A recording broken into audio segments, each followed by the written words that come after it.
네, 역대상 21장 1절에서 2절. 네. 사탄이 일어나 이스라엘을 치려고 다윗에게 이스라엘의 인구를 조사할 마음을 불어넣었습니다. 다윗이 요압과 백성의 우두머리들에게 말했습니다. 너희는 가서 브엘세바에서부터 단까지 이스라엘 백성들의 수를 세고 돌아와 백성들이 얼마나 많은지 내게 보고하여라. 이것은요, 다윗이 사탄의 부추김에 넘어가고 있는 것 같은데요. 넘어가서 거기 보시면 이게 브엘세바 있죠. 이 브엘세바는 이스라엘의 제일 아래쪽을 얘기하는 것이고, 최남단 브엘세바부터 최북단 단이라는 지역까지, 즉 이스라엘 백성 전체에 대한 인구조사를 실시하는 그런 죄를 저질렀다, 그런 얘기예요. 인구조사가 나쁜가요?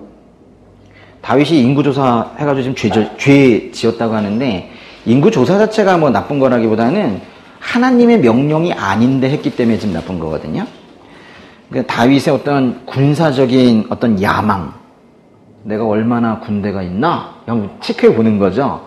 그리고 뿌듯 하겠죠. 그 다음에 또 어떤 교만, 뭐 이런 것들이, 내가 이 정도를 다스리고 있어, 뭐 이런 것들 때문에 그런 마음으로 만약에 했다면 그게 이제 죄가 되는 거예요. 근데요, 참 이상한 건요, 이 같은 사건이 사무엘 하에도 있거든요. 사무엘 하 24장?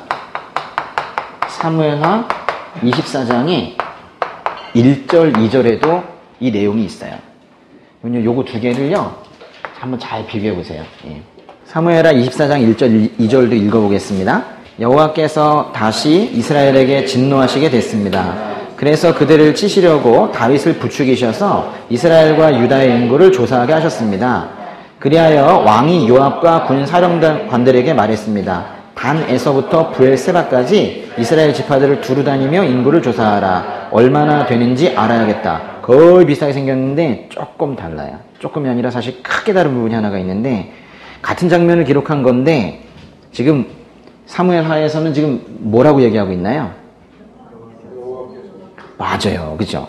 그러니까 이 인구를 좀 조사하게 한 게, 우리 아까 역대상 여기에서는 마귀가 부추겨가지고 다윗에게 인구조사해 이랬는데, 지금 이 사무엘하에서는 하나님께서 지금 하셨다고 하는 거예요.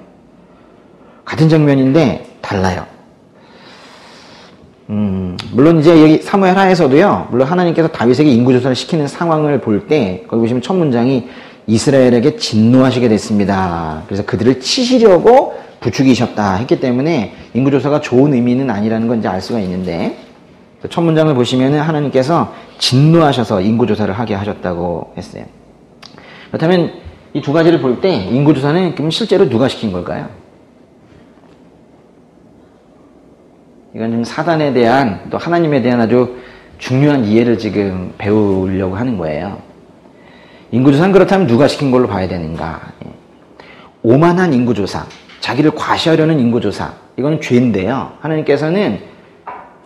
하나님께서는 죄를 짓도록 명령하시는 일은 없어요.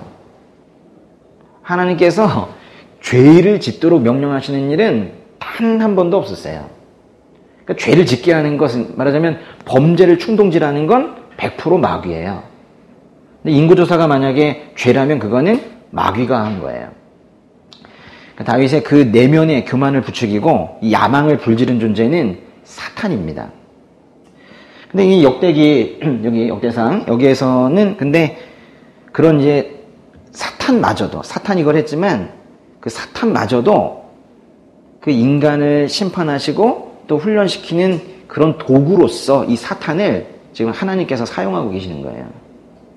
여기서는요, 하나님께서 인구조사를 하게 하셨다 했고, 여기는 사탄이 했다 그랬지만 둘 다 범죄를 저지르게 한 건 사탄인데, 사탄이 범죄를 저지르려고 하는 다윗의 마음을 충동시키는 그 악한 것도 하나님께서는 그 다음 일을 위해서 사용을 하신다고요. 하나님의 주권을 지금 기록하기 위해서 이게 두 개가 이렇게 달라져 있는 건데, 불일치가 아니라요, 정말 놀라운 성경의 비밀인 거예요. 하나님께서는 하나님의 그 뜻을 실현하시기 위해서 심지어 사탄의 악한 의도까지도 이용하신다는 사실을 역대기와 사무엘 하에 두 기록을 통해서 우리가 배우게 되는 거예요. 그리고 사탄이라는 말이요, 욥기보다 많이 나오는 책은 아마 없을 거예요. 욥기로 한번 가보세요. 욥기에요. 욥기에 1장 6절부터 12절까지 한번 볼게요. 욥기 1장 6절부터 12절. 여기에서는 이제 하나님을 경외하며 악을 멀리하는 사람이었다라고 거기에 묘사된 그 욥을 악하다고 저주하는 그 사탄의 모습을 보게 되는데요. 하나님께서 예뻐하시는 욥을 사탄이 비방하고 저주합니다. 일단은요, 1장 6절부터 8절까지만 일단 읽어볼게요. 시작. 하루는 하나님의 아들들이 여호와 앞에 서 있는데 사탄도 그들과 함께 왔습니다. 여호와께서 사탄에게 말씀하셨습니다. 네가 어디에서 왔느냐? 사탄이 여호와께 대답했습니다. 땅에서 여기저기를 왔다 갔다 하다 왔습니다. 그러자 여호와께서 사탄에게 말씀하셨습니다. 내 종 욥을 유심히 살펴보았느냐? 땅에 그런 사람이 없다. 그는 흠이 없고 정직한 자로서 하나님을 경외하고 악을 멀리하는 사람이다. 여기 보세요. 사탄이 하는 짓 보세요. 뭐 했냐면 땅에서 여기 7절 보시면 여기 저기를 왔다 갔다 이러면서 삼킬 자를 찾고 있었던 거예요. 누구를 삼켜버릴까 이러면서 하나님 안에 안식하지 못하고 이렇게 하나님께서 사랑하시는 사람들을 넘어뜨리기 위해서 하나님 품에 있지 못하는 사탄의 모습인 거예요. 그래서 그 품 밖에서 오히려 하나님께서 사랑하시는 그 아들, 딸들을 좀 넘어뜨리려고 지금 돌아다니는 이 사탄의 모습을 보세요. 그런데 이제 하나님께서 욥을 칭찬을 하세요. 그러니까 이제 사탄이 욱해가지고 그에 대해서 반박을 하는데요. 마치 그 창세기 3장에서 그 뱀의 언어를 보는 것만 같은 것이 이제 그 다음이에요. 그래서 여기, 그다음에 이제 9절부터 12절까지, 11절까지만 일단 읽어보겠습니다. 1절. 여기까지 한번 볼게요. 예. 이에 사탄이 여호와께 대답했습니다. 욥이 아무런 이유 없이 하나님을 경외하겠습니까? 주께서 그와 그 집안과 그가 가진 모든 것의 사면에 울타리를 쳐주지 않으셨습니까? 주께서 욥이 손대는 일에 복을 주셔서 그 가축이 땅에서 늘어가는 것입니다. 하지만 주께서 손을 뻗어 그가 가진 모든 것을 쳐보십시오. 그러면 그가 분명 주의 얼굴에 대고 저주할 것입니다. 여기까지만 읽을게요. 사탄이 주장하는 게 지금 뭐예요? 욥이라는 사람이 그렇게 하나님을 신실하게 경외하는 그런 이유는 하나님께서 욥을 우리 흔히 하는 말로 잘 살게 해줬기 때문에, 먹고 살 수 있도록 잘 살게 해줬기 때문에 그렇게 하나님을 신실하게 경외한다는 거예요. 그러나 그 번영의 울타리, 번성의 울타리, 부자의 울타리 그걸 갖다 제거하기만 하면 바로 하나님을 철저하게 욕할 거래요. 저주할 거래요. 이게 이제 사탄의 주장입니다. 맞나요? 너무나도 이제 이거를 우리가 반박하기 어렵게 실제로 욥이야 그렇게까지 범죄를 크게 하지 않았지만은 안타깝게도 지금 이 시대에는 이 사탄의 말에 맞게 행동하는 사람들이 너무 많아요. 그러니까 이걸 갖다가 아무리 사탄의 말이라고 해도 우리가 아니다라고 말할 수가 없어요. 어쨌거나 이 말씀을 통해서 이제 우리가 알 수 있는 것은요, 사탄이 바로 비방하는 역할을 한다는 거예요. 지금 오늘 뭘 공부하시려고 하는 거냐면요, 지금 사탄이 뭔 짓 하는 애들인지를 아시고 이미지를 좀 명확하게 하려고 하는 거예요. 이사야서도 가볼게요. 이사야서의 14장으로 가볼게요. 14장의 12절부터 17절까지. 그 중에서 이제 12절 보실 건데요. 이사야서 14장 12절. 여기에 있는 말씀은요, 이제 실은 진짜 사탄에 대한 얘기는 아니고 그 교만에 빠져 있는 바벨론 왕, 그 바벨론 왕에 대한 묘사를 하고 있는 건데 성경학자들은요, 이게 이 몰락하는 사탄, 망해가는 사탄을 암시하는 것이다, 그걸 이제 비유하는 것이다 이렇게 지금 보고 해석을 하는데 거의 대부분 그렇게 생각을 합니다. 이사야서 14장 12절 읽어볼게요. 웬일이냐 새벽의 아들 샛별아 내가 하늘에서 떨어지다니 민족들을 무찌르던 내가 땅에 처박히다니. 이 좀 새벽의 아들 샛별아 그러니까 좀 어색한데 저도 개역개정으로 계속 봐와가지고요. 그 개역개정에서는 너 아침의 아들 계명성이요 그러거든요. 더 어색한가요? 네. 계명성 그래요. 너 아침의 아들 계명성이요 어찌 그리 하늘에서 떨어졌으며 그랬고요. 사탄은요, 그러니까 새벽의 아들 샛별, 옛날 표현으로는 아침의 아들 계명성인데요. 이게 바로 요게 사탄을 말하는 거예요. 루시퍼, 사탄을 말하는 거예요. 그 다음에 그 13절과 14절은요, 사탄이 아주 극히 교만해서 자기가 하나님처럼 되려고 했다는 것을 말해주는 구절이에요. 사탄이 하나님보다 위에 가려고, 하나님처럼 되려고 했던 존재라는 걸 알아야 돼요. 13절, 14절 읽어볼게요. 너는 속으로 이렇게 말했었지. 내가 하늘로 올라가서 하나님의 별들보다 더 높은 곳에 내 보좌를 높이 세우겠다. 북쪽 끝에 있는 신들의 회의 장소인 산 꼭대기에 내가 앉겠다. 내가 구름 꼭대기 위로 올라가서 가장 높으신 분과 같아지겠다. 엄청 교만한 겁니다. 그러나 이제 15절을 보면은 그렇게 높아지려고 했던 이 사탄의 운명은 결국 구덩이 맨 밑 음부가 될 것이다. 그걸 이제 언급하고 있는 거예요. 15절 읽어볼게요. 그러나 결국에 너는 저 아래 무덤으로 구덩이 맨 밑에까지 내려가고 있구나. 그래서 우리가 좀 다행스러운 건 사탄의 운명, 결과를 지금 이미 좀 알고 있는데요. 망할 거예요. 우리는 이 말씀을 통해서 사탄은 감히 하나님께도 도전하는 존재라는 걸 알 수 있어요. 이 말씀 통해서 뭘 할 수 있다고요? 와, 이게 말이 됩니까? 하나님께 도전하는 존재. 근데 이것도 슬픈 이유가 하나님께 도전하는 존재들이 이 말씀에만 있는 게 아니라는 거예요. 이 현실에도 하나님께 도전하는 존재들이 있다는 거예요. 악다구니를 쓰면서 하나님께 도전하는 존재들이 있다는 거예요. 그거는 사탄의 속성이에요. 어디 감히. 교만이라는 것이 이게 바로 이제 사탄적인 속성이라는 것도 여기서 또 이제 또 알 수가 있죠. 예. 그리고 이제 다 보여드리고 싶긴 한데, 이제 제가 좀 참습니다. 내일이 추석이기 때문에 참는데. 에스겔에서 적어 놓기만 하세요. 에스겔에서, 이건 정말 유명한 건데, 에스겔에서 28장 12절부터 19절까지는요, 오히려 이거를 본문으로 그 사탄을 공부하는 그런 분들도 있을 정도로 아주 유명한 본문인데, 이 사탄에게서 죄악을 발견하셨고 하나님께서 너는 죄를 졌구나 라고 발견하시고 하나님의 성소를 더럽힌 그 죄 때문에 하늘에 계신 그 하나님께서 하나님 앞에서 하늘나라에서 이 사탄을 쫓아냈다, 뭐 이런 이야기입니다. 예. 그 정도만 하고 넘어갈게요. 예. 그 다음에 구약성경의 말씀 하나만 더 볼게요. 저 끝에 보시면 학승말 하면서 스가랴 있거든요. 스가랴서, 예, 스가랴서의 3장 1절 2절 보세요. 시작. 여호와께서 이것을 내게 보여주셨다. 대제사장 여호수아가 여호와의 천사 앞에 서 있고 사탄이 여호수아의 오른쪽에 서서 여호수아를 고소하고 있었다. 여호와께서 사탄에게 말씀하셨다. 사탄아, 나 여호와가 너를 꾸짖는다. 예루살렘을 선택하신 여호와가 너를 꾸짖는다. 이 사람은 불에서 꺼낸 그슬린 나무 토막이 아니냐.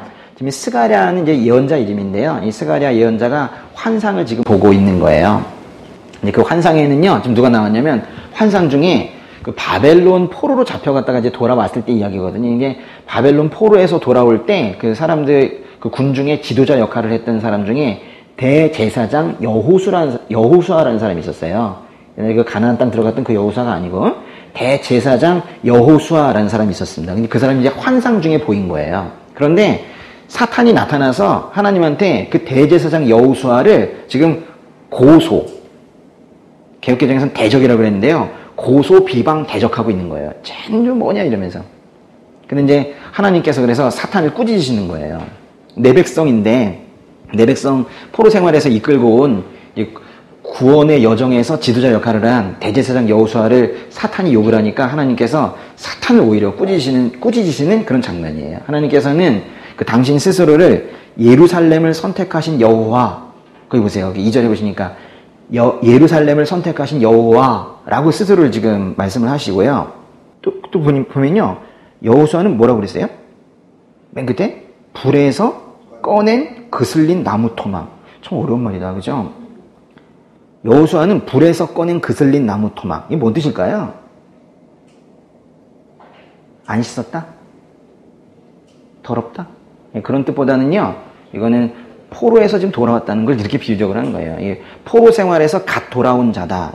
그러니까 뭔가 아직 새 생활을 시작할 준비는 잘 안 되어 있고 하지만은 이제 포로 생활에서 돌아온 자다. 그러니까 이건 이런 뜻인 거예요. 보세요. 나는 예루살렘을 선택하신 여호와다. 이 여호수아는 포로 생활에서 돌아왔다. 그러니까 이 두 가지 말씀하시는 건데 하나님께서 스스로 이렇게 말씀하시는 거예요. 내가 선택하고 내가 구했다. 여호수아는 내가 선택한 자고 내가 구한 자다. 너 함부로 말하지 마. 이런 거예요.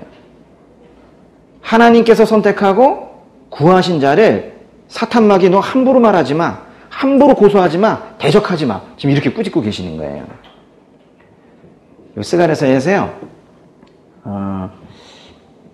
스가랴서 3장이고 3절도 한번 읽을게요. 3절.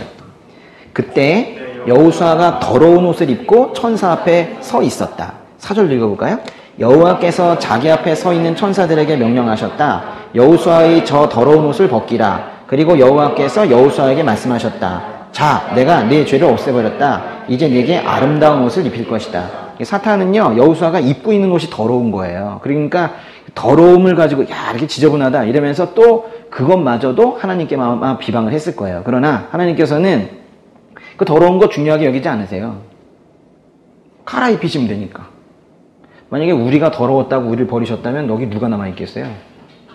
그렇지 않습니까? 우리를 갈아입히시려고 씻기시고 갈아입히시려고 했으니까 여기 남아있는 거죠. 그래서 여호수아의 더러운 옷을 벗기고 아름다운 옷을 입혀주신대요.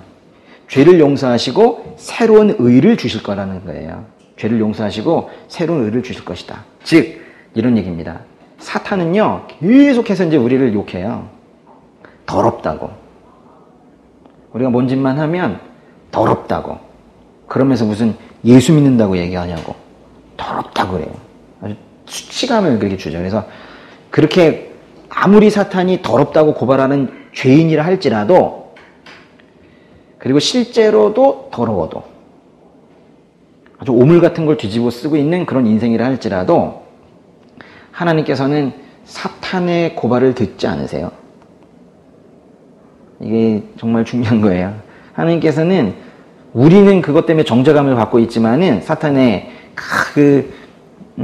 입놀림에 우리는 상처를 받고 있지만은 하나님께서는 그걸 듣지 않으세요. 하나님께서 선택하셨다면 그 깊고 어두웠던 그 우울했던 그 절망의 구덩이에서 직접 꺼내셔서 씻기시고 새로운 아름다운 옷을 입히셔서 구원하세요. 만약에 하나님께서 사탄의 그 고발, 사탄의 비방을 들었다면 우리는 구원받지 못하죠. 근데 여기 아주 중요한 영적인 원리가 있는 거예요. 하나님께서는 우리는 듣고 있는 사탄의 비방을 하나님께서는 안 들으신다. 그게 중요한 거예요. 그래서 하나님께서 선택하시면 그냥 구하신다는 거예요. 점점 이 하나님의 이미지와 사탄의 이미지가 조금 명확해지고 계십니까? 예. 신약성경도 한번 볼게요. 신약성경에 마태복음에 가시면요. 마태복음 4장이 바로 사탄 얘기인데요. 예. 4장의 1절부터 11절. 예. 예수님께서 이제 마귀로부터 시험을 받으시는 그런 내용인데요. 사탄이 예수님을 죄짓게 하려고, 또 불순종하게 하려고, 또는 죽여보려고, 이래서 이제 예수님으로부터 우리가 부르는 이게 우리 구주 예수, 그 자격을 박탈시키려고, 궁극적으로는 하나님께서 예수님을 통해서 행하실 그 구원의 계획을 실패로 돌아가게 하려고 하다가 결국 사탄이 실패하는 내용이죠. 네. 마태복음 4장 1절부터 11절까지 좀 긴데요. 같이 읽어보겠습니다. 그 후 예수께서 성령에 이끌려 광야로 가셔서 마귀에게 시험을 받으셨습니다. 40일 밤낮을 금식하신 후에 예수께서 배가 고프셨습니다. 시험하는 자가 예수께 다가와 말했습니다. 당신이 하나님의 아들이라면 이 돌들에게 빵이 되라고 해보시오. 예수께서 대답하셨습니다. 성경에 기록됐다. 사람이 빵으로만 사는 것이 아니라 하나님의 입에서 나오는 모든 말씀으로 산다. 그러자 마귀는 예수를 거룩한 성으로 데리고 가서 성전 꼭대기에 세웠습니다. 마귀가 말했습니다.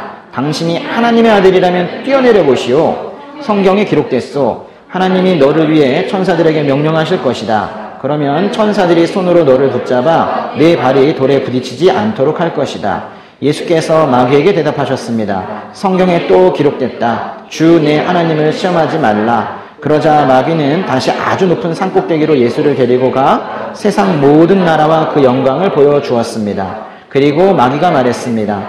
당신이 만약 내게 엎드려 경배하면 이 모든 것을 당신에게 주겠소. 예수께서 마귀에게 말씀하셨습니다. 사탄아, 내게서 물러가라. 성경에 기록됐다. 주 내 하나님께 경배하고 오직 그분만을 섬기라. 그러자 마귀는 예수를 떠나갔습니다. 그리고 천사들이 와서 예수를 섬겼습니다. 지금 세 가지 시험이 있는데 이 마귀가 시편 말씀으로 마귀가 말씀을 알아요. 그래서 시편 말씀으로 공격을 하면 예수님께서 신명기 말씀으로 이렇게 응답을 하시는 뭐 이런 체계인데요. 여기 지금 전체 말씀에서 사탄을 지금 뭐라고 부르고 있어요? 일단 마귀라고 하고 있죠. 마귀. 근데 마귀라는 표현 말고도 이 사탄을 지금 호칭하는 표현이 또 하나가 있어요. 맞아요. 3절에 시험하는 자예요. 이걸 알아야 돼요. 그래서 우리를 계속 시험에 빠뜨리는 게 마귀예요. 근데 그게 마귀가 빠뜨리는 시험인지 우리가 인식조차 못한다는 게 그게 문제죠. 그러면서 계속 옆에 있는 사람한테 화내고 있는 거예요. 계속 혼자 울고 있고. 얼마나 답답한 노릇이에요. 그럼 마치 그런 거예요.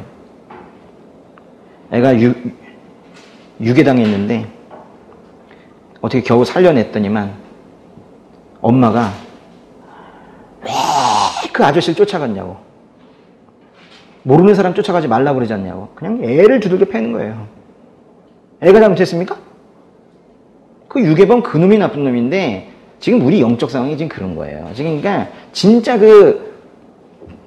우리가 타깃으로 삼아야 될 것 삼지 못하고 지금 엉뚱한 것을 지금 타깃으로 삼고 있기 때문에 계속 지금 당하는 거거든요. 마귀, 시험하는 자입니다. 그걸 잊지 말아야 돼요. 근데 이 시험을 언제 하냐면 하루 종일 합니다. 그게 중요해요.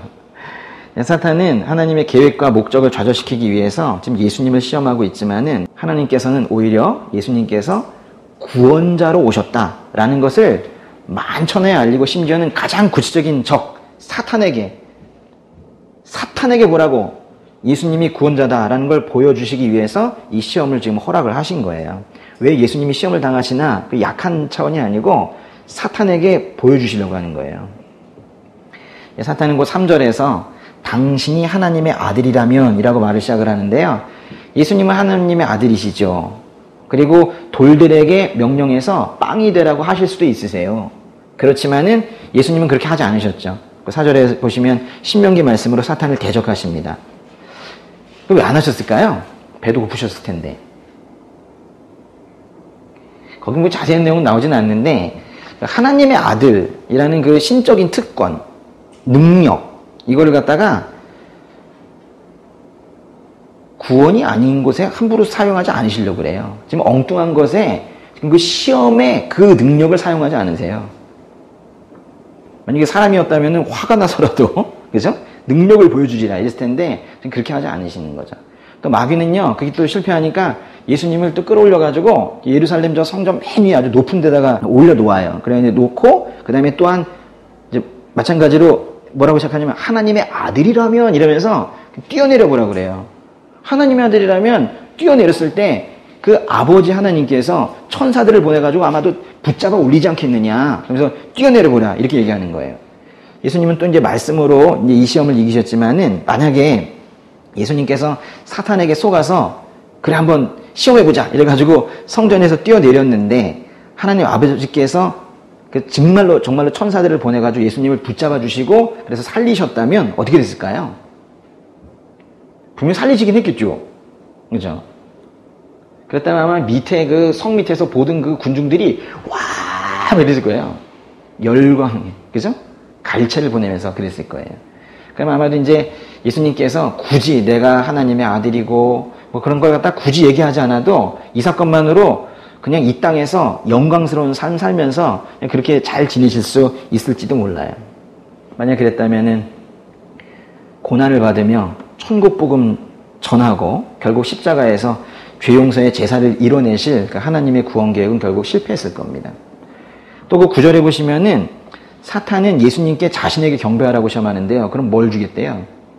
모든 것을 주겠대요. 일단 사탄이 모든 걸 줄 수 있는 존재가 아닙니다. 모든 것을 줄 수 있는 분은 하나님밖에 없으시기 때문에 일단 이 말 자체가 일단 거짓말이기도 하고요. 그런데 만약에 이 세상을 얻는 가장 쉬운 방법으로 사탄에게 딱 절 한번 하는 거. 만약에 그것이었는데 만약에 예수님께서 그걸 택하셨다면 그래서 혹여 그것이 사실이어서 세상의 모든 것을 다 편하게 얻었다면 그때는 아마도 십자가에서의 죽음이나 부활 이런 것은 없었겠죠. 그리고 우리의 구원도 없었겠죠. 하나님께서 그렇게 오랜 기간 동안 계획해 오셨던 구원의 계획은 실패했을 겁니다. 근데 이 세 번째 시험 있잖아요. 사탄이 나한테 절해봐. 내 말만 잘 들어봐. 그러면 다 줄 테니까. 라고 하는 요 시험은 약간 변형된 형태로 많이 옵니다. 다 준다고는 안 하지만은 사탄에게 무릎 꿇고 악한 길로 눈 찔끔 감고 잠깐만 가기만 하면 돈 줄게, 명예 줄게, 권력 줄게, 쾌락 줄게. 뭐 이러면 이제 시험에 다들 잘 넘어가죠. 아무튼 이 지금 보신 이 마태복음 4장에서 이 사탄이라는 존재는 당시에 그 예수님을 보면서 뭔가 확실치는 않지만은 이분이 이제 하나님의 아들이라는 건 알았고, 근데 예수님이 분명히 뭔가 이루실 게 있는 거는 눈치를 챘어요. 근데 이게 십자가라는 것은 명확히 알지는 못했던 것 같아요. 그냥 이분이 뭔가 일을 내실 것 같다라는 건 알고는 있었고, 그래서 예수님을 지금 시험을 한 건데요. 이 예수님의 이 시험 이야기를 통해서 이제 우리가 알아야 될 가장 중요한 메시지는 뭐냐면요. 사탄은 하나님께서 예수님을 통해 저와 여러분을 구원하려고 하셨던 계획을 무너뜨리려고 하는 존재라는 거예요. 이 시험을 통해서 예수님께서 이 시험 3개 중에 하나라도 만약에 시험에 넘어갔다면 그 십자가 죽음은 없었을 거예요. 쉽게 말하면 사탄은 구원을 방해한다는 거예요. 어쩌면 늘 생각해야 되는 말인데 이걸 갖다가 사탄의 존재 자체를 깜빡깜빡하고 있는 우리 인생이 이거를 지금 놓치고 있는 거죠. 예수님께 또 이제 어떤 날 예수님께서 이 눈이 멀어 있던 못 보던 분들의 눈을 뜨게 하시고 또 연이어서 귀신이 들려가지고 이 말을 못하는 사람의 귀신을 쫓아내신 날이 있었거든요. 저는 이런 말씀 보면은 저희 애가 말을 못하기 때문에 그냥 보이지가 않는데, 마태복음 9장 보세요. 마태복음 9장. 마태복음 9장에 보시면요. 32절부터 34절까지. 그들이 떠나간 뒤 사람들이 귀신 들려 말 못하는 사람을 예수께 데려왔습니다. 그리고 예수께서 귀신을 쫓아내시자 말 못했던 사람이 말을 하게 됐습니다. 사람들은 놀라서 말했습니다. 이스라엘에서 이와 같은 일을 본 적이 없다. 그러나 바리새파 사람들은 그가 귀신의 왕을 통해 귀신을 쫓아낸다라고 말했습니다. 34절 끝에 거기 귀신의 왕이 바로 사탄이에요. 그러니까 바리새파 사람들은 정말 판단력이 흐린 것 같아요. 이게 말이 되는 얘기입니까? 귀신의 왕이 왜 귀신을 쫓아요? 더 불러오겠죠. 논리적으로도 맞지 않는 지금 얘기를 하고 있는 거예요. 예수님께서 하여튼 귀신을 쫓아냈던 이 사역, 귀신이 누군데요? 마귀의 졸개잖아요. 그러니까 이 축귀, 이 예수님께서 귀신 쫓아내는 이야기가 사복음서에 엄청나게 많이 나오는데 그게 단순한 축귀, 다른 사람들 하는 그게 아니라 지금 이제 사단의 권세를 무너뜨리기 시작했다는 그런 내용이거든요. 근데 지금 이게 얘네들은 알죠. 마귀들은 아는데 바리새파 이 사람들, 이 종교 지도자들은 지금 뭐 판단력이 흐린 것 같아요. 그래서 예수님께서 귀신을 쫓아내는 그 사역을 가치 없는 것으로 비하하려고 그렇게 하다 보니까는 지금 억지까지 쓰고 있는 거예요. 귀신의 왕을 통해 귀신을 쫓아낸다. 이게 말이 돼요? 이 말씀을 통해서 이제 우리가 배울 수 있는 건요. 귀신의 영향력이 여러 가지 형태로 나타나는데 지금 뭘 못하게 했대요? 귀신이 말을 못하게 했죠. 그래서 이제 귀신이 말을 못하게도 하는구나. 신체에 영향을 주는 경우가 있구나라는 거를 아는 거예요. 그리고 이제 예수님이 그 귀신을 쫓아내시는 능력을 가지고 계셨구나라는 것도 알게 되고요. 이게 얼마나 큰 거예요. 세상 사람들은 몰라요. 이 간단한 이야기를. 마귀가 말을 못하게도 하는구나. 예수님께서 말을 하게 하시는구나.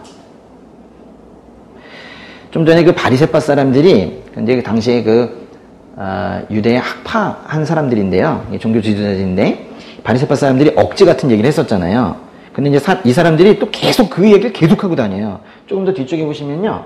마태복음의 12장에 24절부터요. 28절까지 읽어보겠습니다. 24절부터 28절까지. 그러나 이 말을 듣고 바리새파 사람들은 이 사람이 귀신의 왕 바알세불의 힘을 빌려 귀신을 내쫓는다라고 말했습니다. 예수께서는 그 생각을 하시고 그들에게 말씀하셨습니다. 어떤 나라든지 서로 갈라져 싸우면 망하게 되고 가정도 서로 갈라져 싸우면 무너진다. 사탄이 사탄을 쫓아내면 사탄이 스스로 갈라져 싸우는 것인데 그렇다면 사탄의 나라가 어떻게 설 수 있겠느냐? 내가 바알세불의 힘을 빌려 귀신들을 내쫓는다면 너희 아들들은 누구의 힘을 빌려 귀신들을 쫓아내느냐? 그러므로 그들이야말로 너희 재판관이 될 것이다. 그러나 내가 하나님의 영을 힘입어 귀신들을 쫓아낸다면 하나님 나라가 이미 너희에게 온 것이다. 24절에 귀신의 왕의 이름이 바알세불인데요. 이 바알세불이 또 성경에서 말하는 마귀, 사탄입니다. 28절에 귀신을 다스리는 예수님의 놀라운 능력은 예수님을 통해 역사하시는 성령의 능력에서 비롯된 것이다 라는 걸 거기서 알 수 있어요. 하나님의 영, 성령이 귀신들을 쫓아내신 거구나. 사탄의 졸개인 귀신들을 쫓아낸다는 건요, 그거는 이제 그 마귀의 졸개가 귀신이에요. 귀신들을 쫓아내셨다는 것은 그거는 그들로 구성이 되어 있는 이 사탄의 왕국, 이 마귀의 왕국을 압도할, 그걸 꽉 찍어 누를 어떤 큰 분이 오셨다는 뜻이에요. 갑자기 이제 귀신들을 쫓아내기 시작을 한 거예요.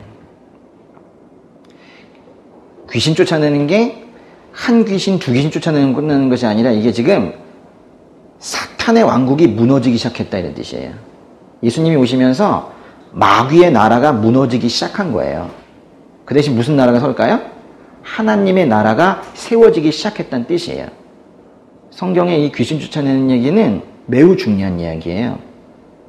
단순한 축기가 아니라 하나님 나라가 시작되었다라는 대표적인 예시 중에 하나가 바로 이 귀신 쫓아내는 거예요. 그래서 28절에서 보면요, 내가 하나님의 영을 힘입어 귀신들을 쫓아낸다면 하나님 나라가 이미 너희에게 온 것이다 라고 그렇게 말씀하신 거예요. 또요, 마태복음 13장으로 한번 가보시는데요, 마태복음 13장의 19절, 씨 뿌리는 사람의 비유라는 건데요, 거기에도 사탄이 등장을 합니다. 마태복음 13장 19절 읽겠습니다.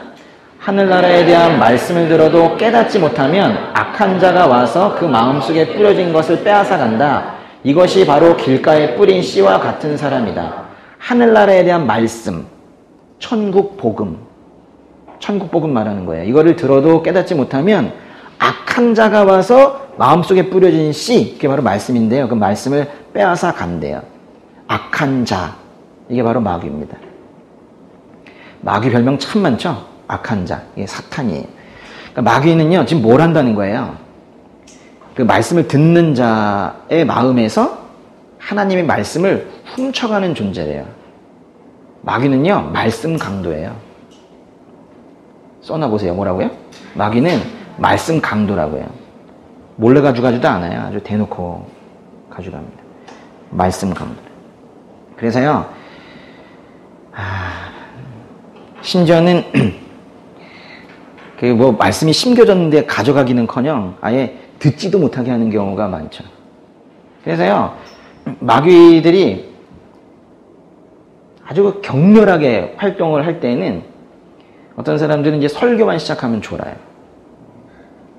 그게 그냥 그 강의 때문에 조는 게 아니고 설교이기 때문에 설교만 시작하면 딱 시작하면 그래서 설교가 끝나면 딱 깨져. 참 신기해요. 그렇게 거의 한 10년도 살아요. 그냥 한 10년 동안 그래서 말씀이 하나도 안 들어가기도 해요. 그냥 예시를 얘기한 게 아니라 제 곁에 그런 분이 계셨었어요. 그래가지고 우울증이 깊이 왔어요. 그럴 수밖에 없습니다. 예. 또 성경만 펴면 졸아요. 다른 책보다 훨씬 빨리 졸아요. 빨리 졸아가지고 그냥 펴면 딱 졸아요. 여러분 이걸요, 단순하게 이제 몸이 피곤하다 이 정도로 하시면 안 돼요. 그리고 성경을 잘 이해를 못해서 그게 아니에요. 이제 그게 하루 이틀이면 괜찮은데 한두 번 정도는 괜찮은데 이게 지속적으로 그렇다, 그건 정말 기도해야 될 부분이에요. 오셔요. 같이 기도하셔야 돼요. 이렇게 하여튼 말씀 먹지 못하게 하려고 마귀들은 아주 애를 쓰는 거예요. 여러분 지금 드리는 말씀들을 실질적으로 받아들이세요. 이게 지금 실제 우리가 경험하는 것들이거든요. 또 예수님께서는 하늘나라는 어떤 사람이 자기 밭에 좋은 씨를 뿌린 것을 비유할 수 있다라고 운을 떼시면서 가라지의 비유라는 것을 말씀해 주셨는데요. 마태복음 13장의 이 뒷부분에 25절부터인데요. 일단 이거 읽어볼게요. 마태복음 13장 25절 시작.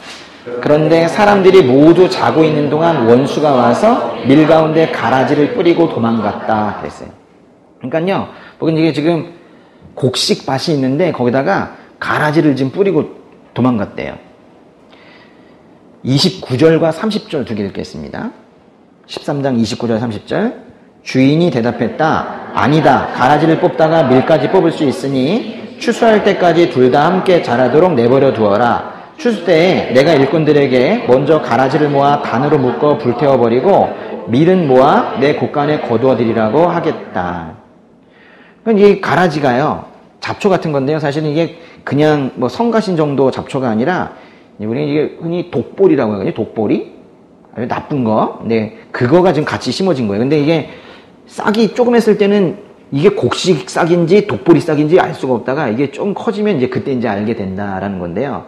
다 커져서 명확해질 때까지는 함부로 뽑지 마라. 뽑다가 곡식도 뽑을 수가 있고 또 이것들이 뿌리가 엉켜 있어요. 그래가지고 괜히 독보리 뽑으려고 하다가 가라지 뽑으려고 하다가 곡식도 뽑을 수 있다. 응? 알맹이들도 뽑을 수 있다. 지금 그 얘기를 하고 있는 거예요. 그래서 일단 함께 살도록 이렇게 허락을 하세요. 그래서 보시면은 교회에도 막 섞여 있어요. 말씀을 따르는 자와 그렇지 않은 자가 막 섞여 있어요. 그래서 이제 추수 때 먼저 가라지는 불태울 거예요. 이제 마지막 심판 때 불태울 거라는 거예요. 그럼 여기서 이 가라지가 뭘 의미하는 걸까요? 그 나쁜 교리들 있죠. 거짓 가르침이 있죠. 이단 사상이 있죠.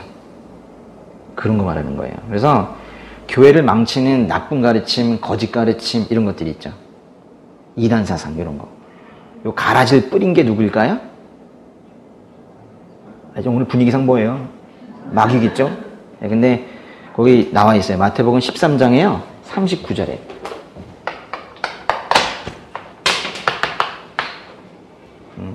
마태복음 13장 39절 읽어볼게요.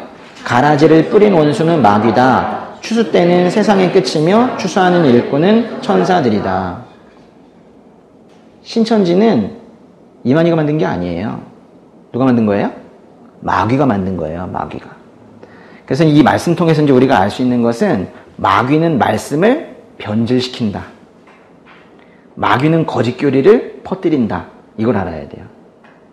근데 어디에 퍼뜨리겠어요?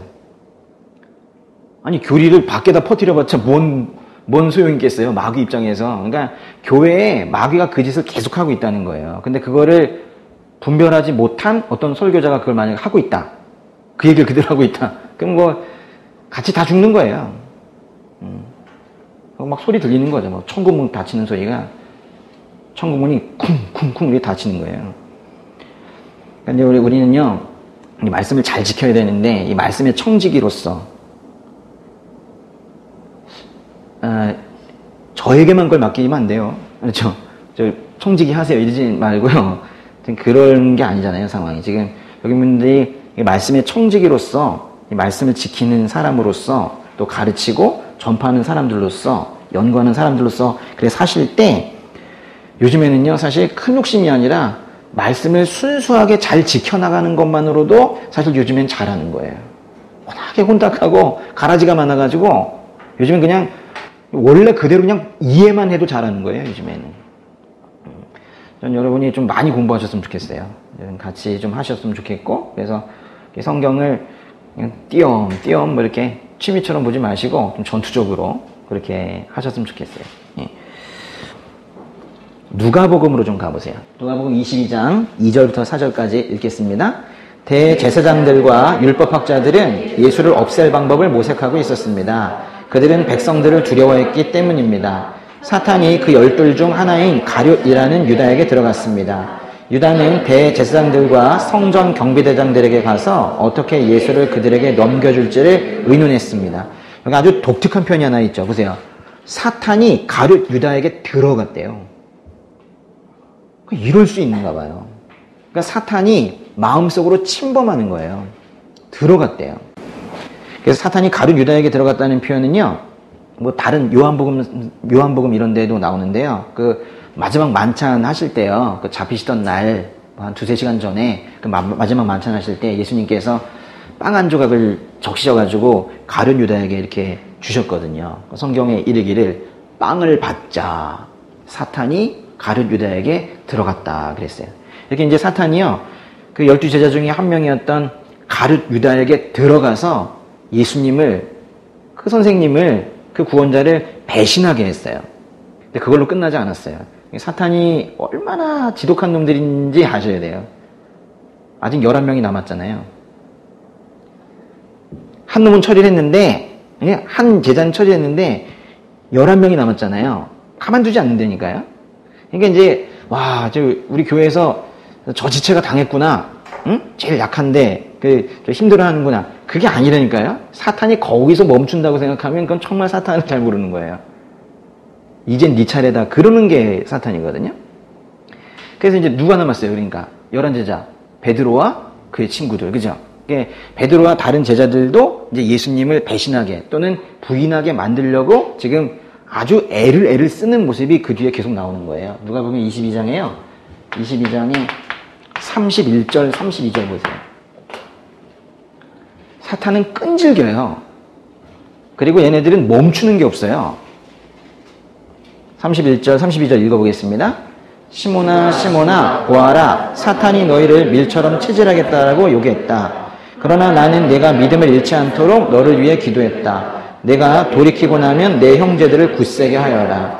사실 거기 밀처럼 체질하겠다고 요구했다. 저는 상당히 어색한데 이제 개역개정 버전에서 뭐라고 하냐면 너희를 밀 까부르듯 하려고 요구하였으나 그랬어요. 밀 까부르듯 한다. 밀처럼 체질하겠다. 여러분 체 압니까? 키, 체 압니까? 그래서 막 뒤흔든다는 얘기예요. 이게 아주 격렬한 그런 모습을 보여주고 있는 건데요. 시몬이 누굽니까? 베드로죠. 근데 원래 베드로가 이름이에요? 시몬이 이름이에요? 원래 시몬 아니었습니까? 원래 시몬이었잖아요. 근데 너를 베드로로 한다 그랬잖아요. 그래서 시몬 베드로가 된 거죠. 근데 지금 예수님께서 이게 지금 누가복음 22장이면 거의 마지막이거든요. 베드로가 이미 예수님을 다 만난 이유인데 왜 아직까지 시몬이라고 부르시냐고요. 예수님 따르기 전의 이름입니다. 네, 여태까지 베드로라고 하셨거든요. 그런데 갑자기 시몬이라고 하신 거예요. 예수님께서 베드로야, 베드로야 이렇게 부르지 않으시고 시몬아, 시몬아 이렇게 부르시는 거는 뭔가 분위기가 이상한 거예요. 감지하신 거예요. 이거 뭔가 예수님 만나기 전에 상태까지 얘가 갈 것 같다라는, 예수님을 부인할 것 같다는 그런 강한 지금 예감이 있는 거예요. 사탄이 너희를 밀가부르듯 하려고 요구했다라는 것은요, 유다를 친 사탄이 거기서 멈추지 않고 이제 베드로와 나머지 제자들을 실족시키기 위해서 아주 격렬하게 활동을 할 것이다, 이런 얘기예요. 마귀들 별것 아닌데요. 제가 이렇게 얘기했지만 마귀들 사실 별거 아니거든요. 좀 마귀는 겁 안 냅니다. 마귀는 별게 아닌데 이게 문제가 한번 당해주면 계속 밀고 가요. 이게 아주 나빠요. 한번 당해주면은 그 사람이나 그 공동체를 마구 뒤흔드는 경우가 있어요. 지가 이긴 줄 알고. 그래서 늘 첫 신호가 올 때 있어요. 아이고 뭐 시험이 오는가 싶을 때 예수 그리스도의 이름으로 이 마귀를 강하게 결박을 해놔야 그 뒤에 일이 안 생겨요. 근데 더 중요한 건 첫 신호 오기 전에 기도하는 거예요. 어디서 어떻게 시험이 될지 모르기 때문에 미리미리 기도하는 게 중요한데 우리는 꼭 일이 터지고도 한참 터져서 정말 심각하게 되었을 때 그때 눈물을 흘리며 기도하죠. 절대 그러면 안 돼요. 미리미리 기도하는 게 중요하고 첫 신호가 오면 그때라도 반드시 기도해야 돼요. 그리고 한 사람에게 시험이 들었다 그러면 다른 사람 위해서 기도하는 그런 지혜가 우리에게 필요한 거예요. 이 말씀에서 이제 우리가 이제 배울 수 있는 건요, 사탄은 크리스천이라 할지라도 그리스도인이라 할지라도 가만 안 둔다는 거예요. 지금 밖에 있는 사람들만 사단에 잡혀가지고 사는 것처럼 생각하면 안 된다는 거예요. 심지어 이 안에 있는 사람들도 아예 머리채를 잡고 휘어잡고 빙빙빙 돌리면서 격렬하게 그렇게 시험을 준다라는 거예요. 근데 베드로는 어떻게 됐습니까? 베드로 얘기가요, 요 다음에 33절, 34절에 나와요. 계속 한번 읽어볼까요? 베드로가 대답했습니다. 주여, 저는 주와 함께라면 감옥이든 죽음이든 각오가 돼 있습니다. 이랬는데, 그러나 예수께서 대답하셨습니다. 베드로야, 내가 내게 말한다. 오늘 닭이 울기 전에 내가 3번 나를 모른다고 할 것이다. 예수님의 말대로 정말 3번 부인했죠. 바로 그 다음 얘기 아닙니까? 그죠? 그래서 정말 방심하면 안 돼요. 지금 가룟 유다로 하여금 예수님을 배신하게 하고 그 다음에 베드로와 그 제자들이 지금 예수님을 부인하게 지금 하고 있는 거예요. 그리스도인이라는 사실 자체가, 크리스천이라는 사실 자체가, 교회를 나오는 사실 자체가 사탄의 공격을 피해가는 구실은 안 된다는 거예요. 예수님께서 하루는요, 믿지 않는 유대인들에게 한번 설교를 하신 적이 있으시거든요. 심지어는 그래서 뭐라고 그랬냐면요, 너희는 믿음이 없구나. 믿음이 없다면 너희 아버지는 마귀야. 그랬어요. 그래서 이제 믿음 없는 사람들을 마귀의 자식이라고 그렇게 부르는 그런 말씀이 있거든요. 요한복음 한번 가보세요. 요한복음에 8장 44절. 너희는 너희 아비인 마귀에게 속해 있고 너희는 너희 아비가 원하는 것을 하고자 한다. 그는 처음부터 살인자였다. 또 그 안에 진리가 없기 때문에 진리 안에 서지 못한다. 그는 거짓말을 할 때마다 자기 본성을 드러낸다. 이는 그가 거짓말쟁이며 거짓의 아버지이기 때문이다. 마귀는요, 처음부터 살인자였대요. 우리 그 창세기 가면은 가인을 부추겨서 그 동생 아벨을 쳐 죽이는 사건이 있거든요. 그때 그걸 한 것도 마귀예요. 근데 거기 창세기에 그런 말이 나오나요? 창세기 4장이죠. 거기 가인이 아벨을 죽이는 게 마귀의 부추김 때문에 죽였다 그렇게 나오나요? 그렇게 나오진 않아요. 나오진 않는데 요한 1서에 가면, 지금 찾아보진 않겠지만 한번 적어놓으세요. 요한 1서에 가면은 3장 15절 이걸 참고해 보시면 그럼 분명히 그 가인이 아벨을 죽인 거는 마귀의 충동에 의해서 죽었다라는 걸 알 수 있어요. 그래서 그 얘기를 하고 있는 거예요. 처음부터 살인자였다 이게. 사탄 안에는요 또 진리가 없대요. 사탄은 또 거짓말쟁이래요.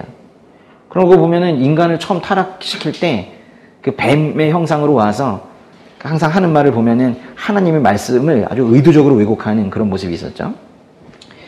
요한복음에 14장에 30절로 한번 가보세요.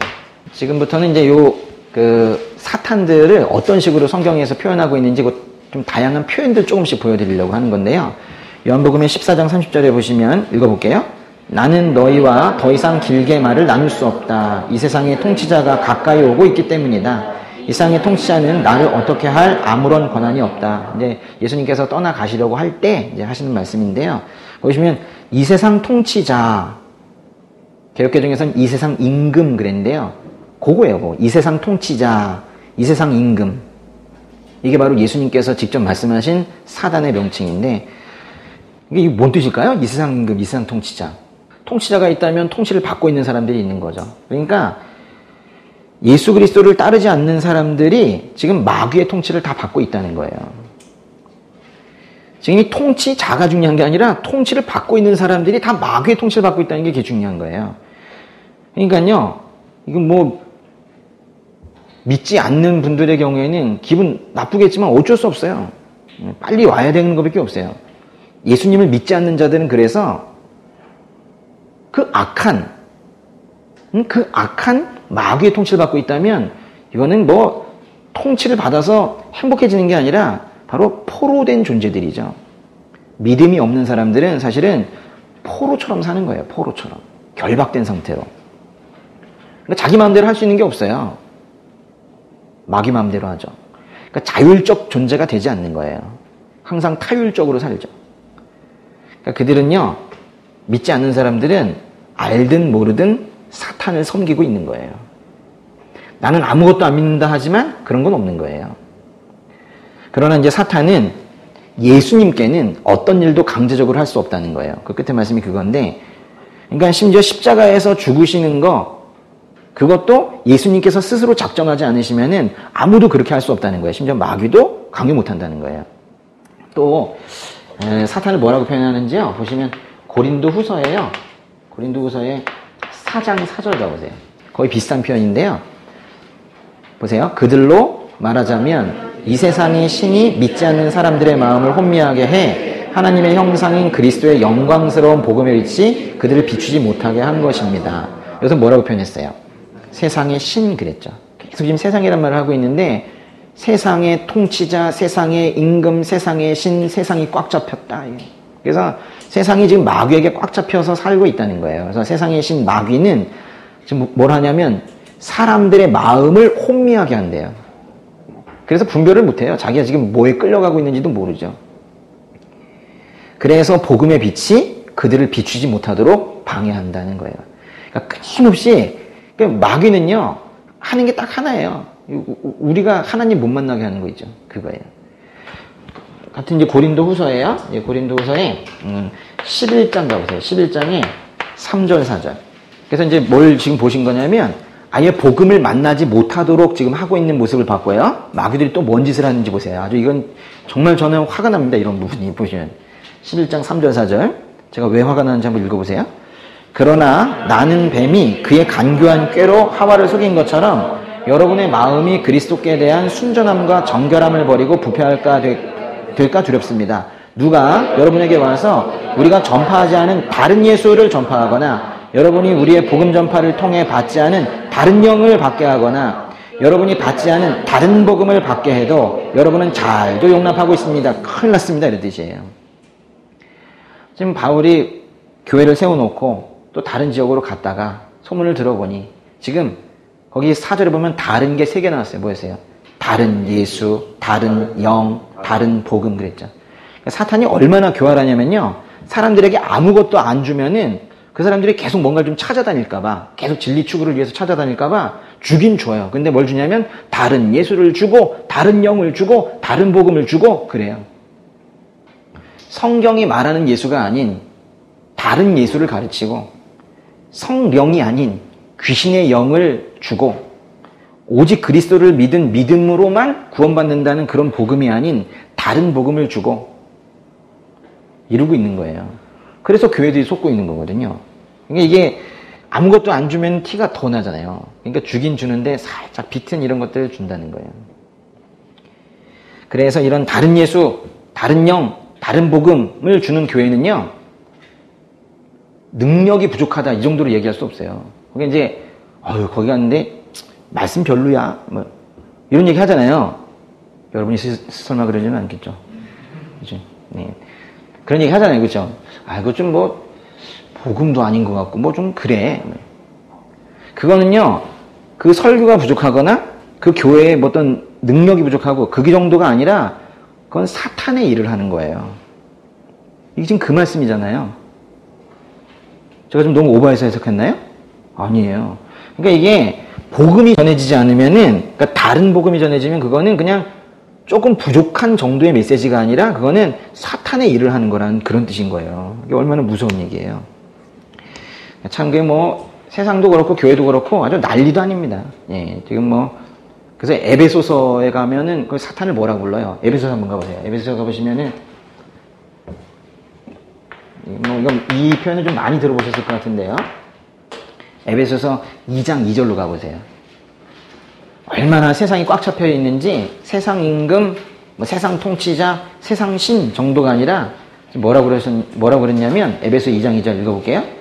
그때 여러분은 이 세상 풍속을 따라 허물과 죄 가운데 살았고 공중의 권세 잡은 자, 곧 지금 불순종하는 아들들 가운데 활동하고 있는 영을 따라 살았습니다.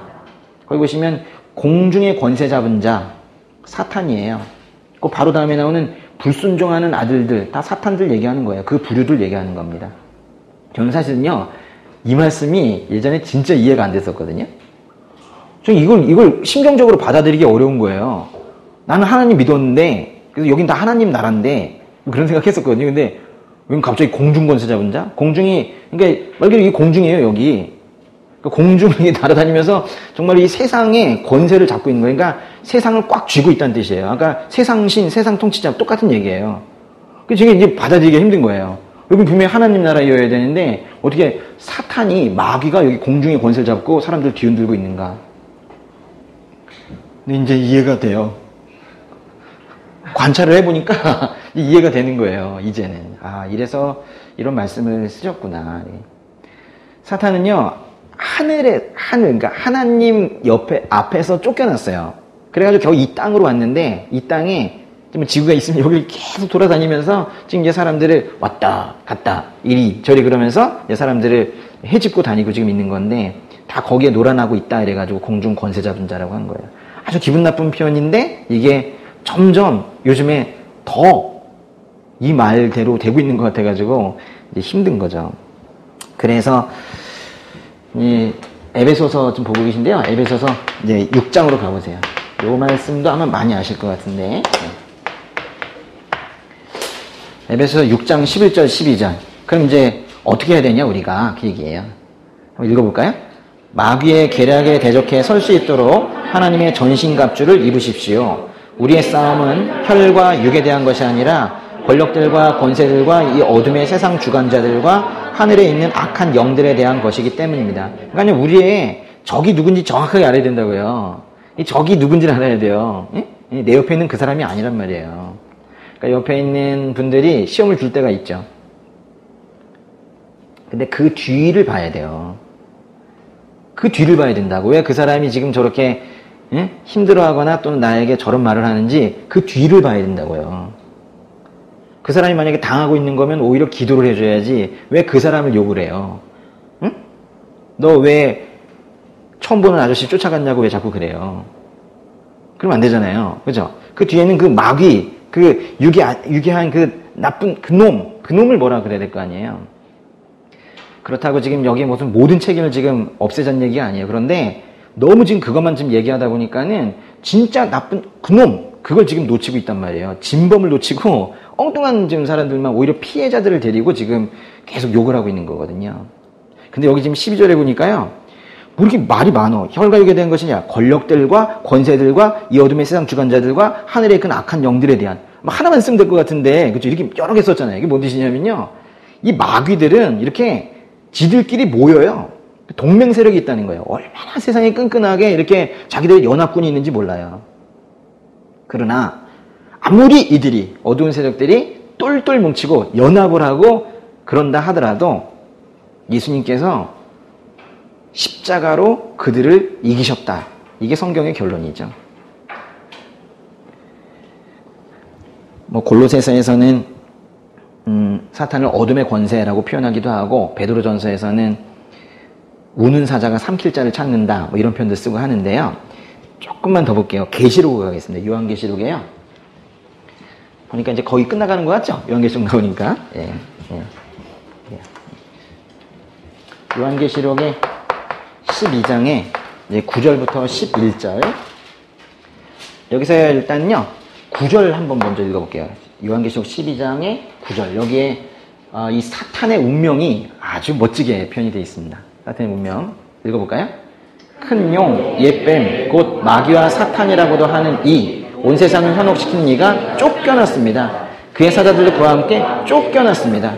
하나님 앞에서 쫓겨났기 때문에요. 쫓겨났기 때문에 더 이상 얘네들은 이제 하나님한테 우리를 참소할 수 없어요. 여기 쫓겨났다는 게 얼마나 중요하냐면 하나님께서 이들의 말을 더 이상 듣지 않는다는 거예요. 사탄의 참소를 듣지 않아요. 사탄이 여러분 하나님께 욕하는 거 안 들으셔요. 중요한 거예요. 그래서 이제 하나님께서 죄를 기억하지 않으시겠다고 하면서 선택하시고 끝까지 구원을 이루어 가시는 거예요. 근데 여기 보니까 10장 9절에 큰 용, 옛뱀, 마귀와 사탄 그랬어요. 결국 뱀이네요. 그렇죠? 창세기 3장에서 뱀으로 시작을 하는데 그러니까 그게 사탄이었나 봐요. 창세기 3장에서도 그렇죠. 그래서 이게 지금 전체가 보니까 이게 요한계시록이잖아요. 뱀으로 시작해가지고 뱀으로 끝나요. 뱀에게 아담이 당했다가 마지막 아담이신 예수님께서 그 뱀을 처리하는 것으로 끝나는 게 이게 성경이에요. 이게. 근데 쫓겨났대요. 근데 쫓겨났다는 얘기가 그 다음 절에도 또 있어요. 12장의 10절도 한번 읽어볼게요. 그때 나는 하늘에서 큰 음성이 이렇게 말씀하시는 것을 들었습니다. 이제 구원과 능력과 우리 하나님의 나라와 그의 그리스도의 권세가 확립됐으니 이는 우리 형제들을 고소하던 곧 우리 하나님 앞에서 밤낮으로 그들을 고소하던 이가 쫓겨났기 때문이다. 보세요, 여기. 우리 하나님 앞에서 밤낮으로 그들을 고소하던 이가 쫓겨났대요. 계속 우리를 욕하던 이가 쫓겨났대요. 너무 감사한 얘기죠. 예. 요한계시록에 또 11절 다음 것 읽어볼게요. 그들은 어린 양의 피와 그들이 증언하는 말씀으로 인해 그를 이겼고 죽기까지 자기 목숨을 아끼지 않았다. 너무너무 중요한 얘기죠.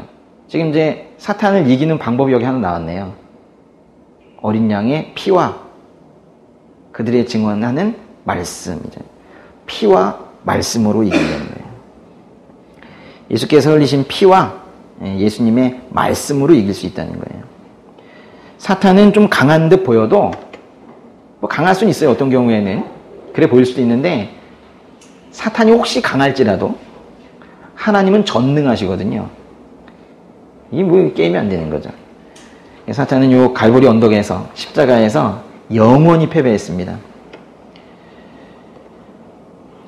요한계시록의 20장으로 한번 가볼게요. 20장에 10절 여기는 아주 더 확실한 이 사탄의 마지막 운명 어떻게 되나 보세요. 20장 10절 그리고 그들을 현혹했던 마귀는 짐승과 거짓 예언자가 있는 불타는 유황못에 던져졌습니다. 그들은 영원토록 밤낮 고통을 당할 것입니다. 거기 나오는 짐승과 거짓 예언자는요, 마귀의 종이 되어가지고 이 땅에서 사람들 현혹하고 믿는 사람들 핍박했던 그런 존재들인데 그들이 이미 이제 지옥에 가 있고 마귀도 그 불타는 유황못 지옥에 던져져서 밤낮 영원토록 고통을 당할 거래요. 그러니까 이거는요, 사형 선고가 내려진 거예요. 그러니까 지금 현재 마귀들은 어떤 상태예요? 사형 선고가 내려지고 마지막 발악을 하고 있는 상태예요. 마귀는 사형 선고가 내려진 상태에서 지금 마지막 발악을 하고 있는 상태라고요. 우리가 사탄에게 어떻게 대응하고 살아야 될까요? 사탄이 보이십니까? 옆에? 저는 이 말씀의 의미는 잘은 모르겠는데, 그래도 이게 비유적이긴 한데, 좀 하나 보고 싶은 말씀이 하나 있어요. 로마서에 13장 14절. 예. 아, 요한계시록이 끝이 아니었구나. 예, 다시 돌아가는구나. 예, 돌아가는구나. 그래. 예, 한번 기도하시면서 이거 무슨 말씀인지 저 좀 알려주세요. 이렇게 한번 해보세요. 예, 그럼 한번 읽어보세요. 오직 주 예수 그리스도로 옷 입고 정욕을 채우려고 육신의 일을 애쓰지 마십시오. 뒤에 건 알겠는데 주 예수 그리스도로 옷 입다. 예수 그리스도로 옷 입다. 이게 뭘까요? 한번 숙제 한번 해봅시다. 숙제. 이건 한번 일주일 동안 이게 어떤 의미인지 한번 생각해 보세요. 주 예수 그리스도로 옷 입는 게 무엇인지.